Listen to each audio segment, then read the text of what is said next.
నాకు 1975లో నేను MA complete చేశాను. 1975 ఇది ప్రకృతి వ్యవసాయం పైన కూడా ఆలోచన ఉంది. హాయ్ వ్యూవర్స్, నమస్తే.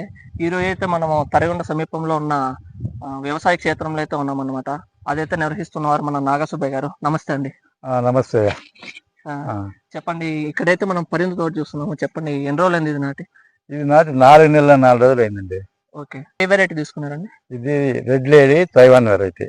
ఓకే, మీరు చెప్పగలరా ఈ పరింద తోటలో మీకు ఎన్ని ఏళ్ళ అనుభవం ఉంది? మనకు పరిందలో పెద్ద అనుభవం అయితే లేదు, కానీ వ్యవసాయంలో మాత్రం 50 ఏళ్ళ అనుభవం ఉంది. 50 ఏళ్ళు ఉందా? 50 ఏళ్ళ అనుభవం ఉంది. కాకపోతే ఇక్కడ పరింద చెట్లు లాస్ట్ ఇయర్ 1 ఏకర్ పెట్టాను, చూద్దాం దీంట్లో ఎక్స్పీరియన్స్ కోసం అని చెప్పి. అప్పుడైతే G15 పెట్టామన్నమాట. ఆ G15 అనేది వైరస్ తట్టుకుంటే ఉద్దేశంతో మనం ట్రయల్ గా అది పెట్టుకున్నాం అనమాట. ఎన్ని ఎకరాలు పెట్టినారు? అది 1 ఎకరాన్ని చూద్దామని పెట్టామండి. తర్వాత ఇదైతే రెడ్ లేడీ అంటారు. ఇది రెడ్ లేడీ తైవాన్ వెరైటీ. ఇది పెట్టి 4 నెలల 4 రోజులు అయింది. దీంట్లో మిశ్రమ పంట పెట్టినామండి. దోస అంటే అంతర పంటగా అంతర పంటగా దోస పెట్టి ఇదే మనం మొక్కలు కూడా చూస్తున్నాం. మొక్కలు మళ్ళీ మలిచినట్టు అదే అండి, అవి మళ్ళీ ఇతను మొలిచింది అనమాట. అప్పుడు పెట్టినప్పుడు ఈ మధ్యలో బెర్త్ వచ్చి 8 అడుగులు పెట్టాము. ఈ 8 అడుగుల మధ్యలో మనకు దోస ఉంది. దోస వచ్చి 80 days కి అయిపోయింది. 80 days కి అయిపోతుంటే దాన్ని తీసేసిన తర్వాత ఇది కొంచెం అటు ఇటుగా ఉంటే దీనికి మళ్ళా సర్వీస్ చేసాం బాగా. ఇప్పుడు బాగుంది. దోసలో ఏమాత్రం అండి అంటే దోసలో అయితే మనకి ఏమైందంటే November 26th లాస్ట్ ఇయర్ పెట్టామన్నమాట, ఎండ్ ఆఫ్ ది ఇయర్. ఆ టైంలో క్లైమేట్ అనానుకూలమైంది. క్లైమేట్ అనానుకూల, వర్షాలు పడడము, మంచు పడడము, తర్వాత వచ్చి అనానుకూల పరిస్థితుల్లో ఆ టైంలో దోశ పెట్టకూడదు. కానీ మనం మిశ్రమ పంటగా పెట్టదలుచుకొని పెట్టాం అనమాట. అయినా కానీ మనకు కొంచెం ఇబ్బంది పడింది. మందులు ఎక్కువ స్ప్రే మందులు కొట్టినాము. నష్టం అయితే రాలేదు.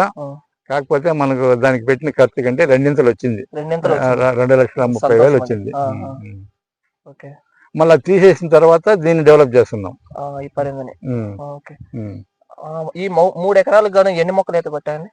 2,400 మొక్కలు పడినాయండి. అంటే ఒక ఎకరంకి 1 ఎకరం 800 మొక్కలు అన్నమాట. చెప్పగలరా ఒక చెట్టుకు ఎంత గ్యాప్ తీసుకున్నారు? చెట్టుకు ఇటు వచ్చి చెట్టుకు మధ్యలో 6 అడుగులు. ఈ మెయిన్ వచ్చి ట్రాక్టర్ తిరగాలని చెప్పి 8 అడుగులు పెట్టామండి. 8 అడుగులు. ఓకే, అంటే ఈ బోధలు కూడా ట్రాక్టర్ తోనే తోలుకున్నారు? బోధలు కూడా ట్రాక్టర్ తోలినాం. అంటే దోస తీసేసిన తర్వాత బోధలు తోలినాం. ఆ దోసకు మల్చింగ్ సీట్ వేసినారా? దోసకు మల్చింగ్ సీట్ వేసినాం. అదంతా క్లీన్ చేసేసి మళ్ళీ మనకు బెడ్ అయిపోయాం. ఈ దోస పరిందే ఒకేసారి నాటుకున్నారు కదా? ఒకేసారి నాటే ముందర ఎలాంటి ఎరువులు వేసారు ఈ పంటకి?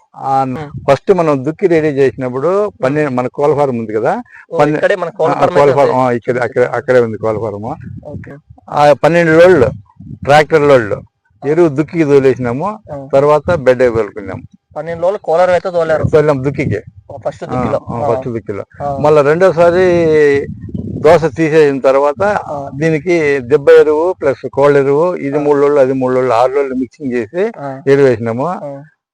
కానగింజలు పిండి, ఇది శనగ పిండి, ఇవి మిక్స్ చేసి ఇంకా 319 పొటాష్ ఇవి కలిపి బెడ్ వేసి బెడ్ అయిపోయాం అనమాట.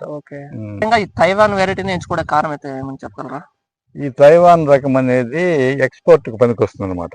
ఎక్స్పోర్ట్ పనికి చాలా రోజులు ట్రాన్స్పోర్ట్ లో దెబ్బతినకుండా కాయిపోయేదానికి సౌకర్యంగా ఉంటుంది చేసాం.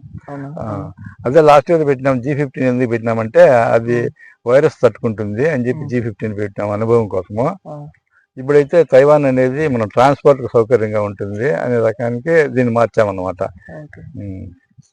సరే అండి, ఇది మొత్తం ఎన్ని రోజులు పంట అండి? ఇది 7 నెలలకు 7వ నెలలో మనకు కటింగ్ వస్తుంది. మొదటి కటింగ్ అంటే ఇంకా 3 నెలల్లో కటింగ్ అయితే ఇంకా 3 నెలల్లో కటింగ్ వస్తుంది. కటింగ్ వచ్చిన తర్వాత వచ్చి ఢిల్లీకి కటింగ్ అనుకూలంగా ఉంటుంది అనే రకంగానే November లోనే మనం నాటామన్నమాట. సరే అండి, ఈ పరిందలో మెయిన్ గా రైతు ఫేస్ చేసే కష్టాలు అంటే ఎలాంటి తెగుళ్ళు వచ్చే ఛాన్స్ ఉంది? దానికి రైతు ఎలా నివారించుకోవాలో చెప్పగలరా? తెగుళ్ళ విషయానికి వస్తే ఈ తైవాన్ రకానికి వైరస్ వస్తుంది. ఈ వైరస్ అనేది కంట్రోల్ చేసుకోవడం కొంచెం కష్టంతో కూడుకున్న పని. అయితే కాకపోతే ఏం చేస్తుంటే ఏదో మందులు స్ప్రే చేస్తున్నాము, కొంచెం కంట్రోల్ అవుతుంది. కొంతమంది రైలుకు కంట్రోల్ కాకుండా ఉంది. కాకపోతే ఇది ట్రాన్స్పోర్ట్ లో మనకు దెబ్బతినకుండా ఉంటుంది అనే ఉద్దేశంతో దీన్నే సెలెక్ట్ చేసుకోవడం జరిగింది. ఇక్కడ మనకి ఏదైనా ఒక వైరస్ మొక్క అయితే చూపించగలరా? వైరస్ మొక్కలు రేర్, ఓన్లీ మనకు వచ్చి 1%, 1% బిలో 1% అట్లా ఉన్నాయి. ఇప్పటికైతే బాగానే మెయింటైన్ చేస్తారు. ఇప్పటికైనా బాగానే మెయింటైన్ చేస్తారు. చాలా మంది రైతులు పక్క రైతులు వైరస్ తో బాధపడుతున్నారు. మనకైతే ఇది నేల కొంచెం ఫర్టైల్ ల్యాండ్ కాబట్టి ఎక్కువ కాలము వేరే పంటలు పెట్టినలా, దానివల్ల ఇది వైరస్ తట్టుకుంటుంది ఈ భూమి. వైరస్ రాకుండా ఉండాలంటే ముందుగా చేసే చర్యలు ఏమైనా ఉన్నాయా రైతు? వైరస్ రాకుండా ముందుగా చేసేటువంటి ఏమి ఉండవు. కాకపోతే పక్కన తోటలు, పాత తోటలు ఉండిన దాని వలన, లేకపోతే భూమి వెనకంటి వ్యవసాయం చేయడం వలన వైరస్ వచ్చేదానికి ఛాన్సెస్ ఎక్కువ. ఈ వైరస్ రాకుండా ఉండాలంటే ఇది మనం ఎప్పుడు సుమారుగా 10 ఏళ్ళ నుంచి పెద్దగా పంట పెట్టలేదు కాబట్టి దీనికి దగ్గరలో కూడా మనకు తోటలు లేవు. దానివల్ల వైరస్ కు ఛాన్సెస్ తక్కువ. అయితే చాలా మంది రైతులకు వస్తుంది వైరస్. ఇప్పుడు మనకి మన అన్నమయ్య జిల్లాలో చూసుకుంటే టమాటా అనేది మంచి సీజన్ అన్నమాట. మీరు టమాటాను వదిలేసి ఈ పప్పాయిని చూసుకుంటే ఎందుకు చూస్ చేసుకున్నారు? ఒకటండి, లేబర్ విషయానికి చాలా ఇబ్బందులు పడే పరిస్థితి వస్తుంది టమాటాకు. ధర విషయం పక్కన పెట్టండి, లేబర్ దొరకడం లేదు. రెండోది పోతే ధరలు కూడా అప్స్ అండ్ డౌన్స్, అంటే ఒక్కోసారి ఆకాశానికి పోతాయి, ఒక్కోసారి అగాధానికి పోతాయి. అప్స్ అండ్ డౌన్స్ ఉంటాయి కాబట్టి మనం అట్లా పరిస్థితులు ఫేస్ చేయడానికి ఇదైతే స్థిర ఆదాయమైనటువంటి పంట అని చెప్పి దీని సైడ్ ఉండదు, లాస్ అయితే ఉండదు అంటారు. లాస్ అయితే ఉండదు. మెయిన్ లేబర్ తో కూడా ఎక్కువ పని ఉండదు. లేబర్ తో కూడా ఎక్కువ, కొంచెం అటు ఇటు అయినా లేబర్ పర్వాలేదు, చేసుకునేందుకు వీలు ఉంటుంది. చాలా మంది యువతకు వ్యవసాయంలో ఇంట్రెస్ట్ ఉన్నా కూడా ఈసారి రాలేకపోతున్నారు. దానికి కారణం ఏమో చెప్పగలరా?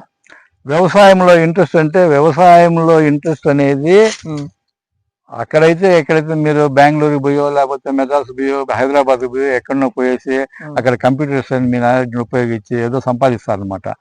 అక్కడ మనకు ఎక్కువ అవసరం లేకుండా పోతే మళ్ళీ వ్యవసాయం పైన మొగ్గు చూపేదంటే వ్యవసాయం సైడ్ మొగ్గు చూపే యువత కావాలి ఇప్పుడు.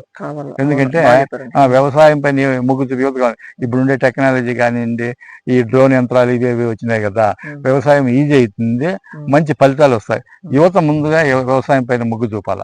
అది చాలా మంది ఏమనుకుంటారంటే బెంగళూరు పోయి కంప్యూటర్ నొక్కితే నెలకు 1 లక్ష వస్తుంది, 2 లక్షలు వస్తుంది, అక్కడైతే నికరాదాయం ఉంది. ఈ వ్యవసాయంకి వస్తే నికరాదాయం లేదు, దాంతో పాటు సొసైటీలో మన గౌరవం కూడా లేదు అని చాలా మంది అనుకుంటున్నారు. ఎలా చూస్తారు? కమింగ్ జనరేషన్ లో, రాబోయే జనరేషన్ లో వ్యవసాయం అనేది అవమానంతో కూడుకునేది కాదన్నమాట. అది దేశానికి అన్నం పెట్టే రైతు.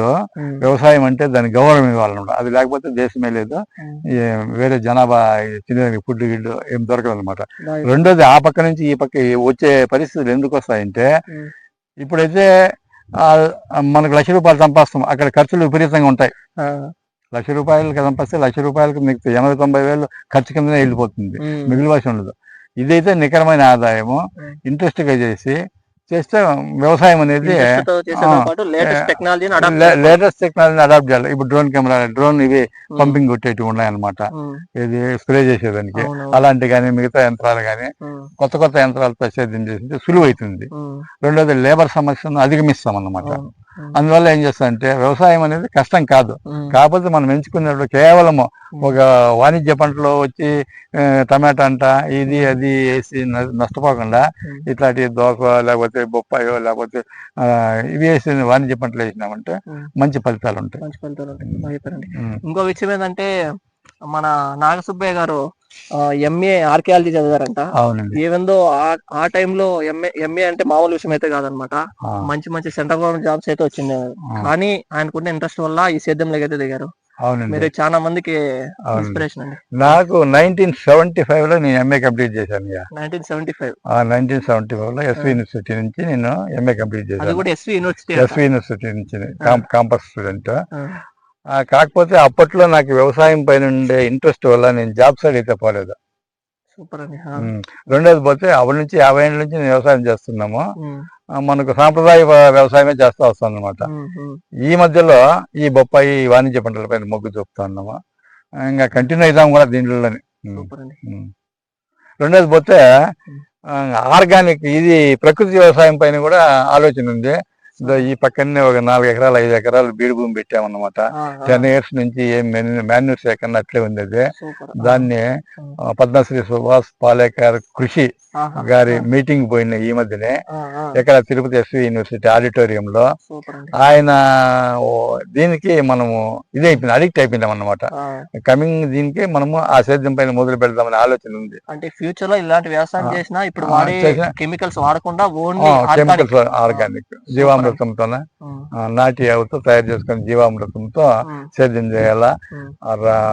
మన తోటి మనుషులకు జబ్బులు రాకుండా ఉండాలంటే మనము ఆ సేద్యం సైడ్ మొగ్గు చూపినామంటే వాటిలో వచ్చే ఫలితం మన ప్రజలు తిన్నారంటే కొన్ని రోజులు సొసైటీ బాగుంటుంది అనే ఉద్దేశంతో ఆ పని చేస్తున్నాం. దాంట్లో ఆదాయం తక్కువ ఉంటుంది, కాకపోతే మొదట్లో తక్కువ ఉన్నా రాను పుంజుకునేదానికి అవకాశాలు చాలా ఉన్నాయి అన్నమాట. ఖర్చు తక్కువ, అంటే పెట్టుబడి లేని వ్యవసాయం. దుబారాగా ఖర్చులు పెట్టడం, అనవసరంగా నష్టపోవడం కంటే అది ఒక నిలకడైన ఆదాయం వస్తుంది, సాటి వారికి మేలు చేసినట్టు కూడా ఉంటుంది. అది ధన్యవాదాలండి. నమస్తే. వ్యవసాయం గురించి చాలా బాగా అయితే చెప్పారు. నమస్తే. నేను యాక్చువల్ గా ఓన్లీ ఈ పప్పాయ గురించి మాట్లాడదాం అయితే వచ్చాను, కానీ ఆ పప్పాయతో పాటు సొసైటీకి ఉపయోగపడే మాటలు అయితే చాలా చెప్పారంట. ఈ మీరు చెప్పిన మాటలు యంగ్ జనరేషన్ కి అయితే చాలా ఉపయోగం అండి. అవునండి. చాలా కాకపోతే ఏంటంటే ప్రకృతి వ్యవసాయం పని నెక్స్ట్ ఇయర్ నుంచి స్టార్ట్ చేద్దాము సూపర్ అనే ఆలోచన ఉంది, చేస్తాం కూడా. ఏంటంటే మా పొలం కూడా వీళ్ళ పక్కనే ఉందన్నమాట. సో నాగసుబ్బయ్య గారిని నేను కూడా ఇన్స్పిరేషన్ గా చూసుకుని నేను కూడా. అవునండి. ఇప్పుడు యూత్ అనేది వ్యవసాయం పైన శ్రద్ధ చూపకపోతే మనం ఎక్కడికో వెళ్ళిపోతాం. కొత్త కొత్త పద్ధతుల్లో వ్యవసాయం చేసాం. ఇప్పుడు యూత్ అనేది వాళ్ళ ఉండే దీన్ని బయటకు తీసుకురావాలా, అంతర్గతంగా దాగి ఉండే తెలివితేటలను బయటకు తీసుకొని రావాలి. వ్యవసాయం పైన మొగ్గు చూపేట్టుగా చేయాలి. గవర్నమెంట్ వాళ్ళకు ట్రైనింగ్ ఇచ్చి, స్కిల్ సెంటర్స్ లో ట్రైనింగ్ ఇచ్చి, పైగా ఈ డ్రోన్ పైలట్ గా తయారు చేసి, ఇట్లా ఇదే బొప్పాయి ఉంది అనుకోండి, ఈ బొప్పాయికి ఒక 4 ఎకరాలకు బదులు ఇంకా ఒక 10 ఎకరాలు మందో బయట వాళ్ళతో చేసి డ్రోన్ తో మనము పంపింగ్ ఇది సేల్ చేసి మంచి ఫలితాలు వస్తాయి, నష్టాలు అయితే రావు. అదే మిగతా వాణిజ్య పంటల్లో నష్టాలు వచ్చే ఛాన్సెస్ ఉన్నాయి. ఈ బొప్పాయిలు అయితే నష్టాలు వచ్చే ఛాన్సెస్ చాలా తక్కువ. ఓకే అండి, ధన్యవాదాలు. చాలా మంచి ఇన్ఫర్మేషన్ ఇచ్చారు.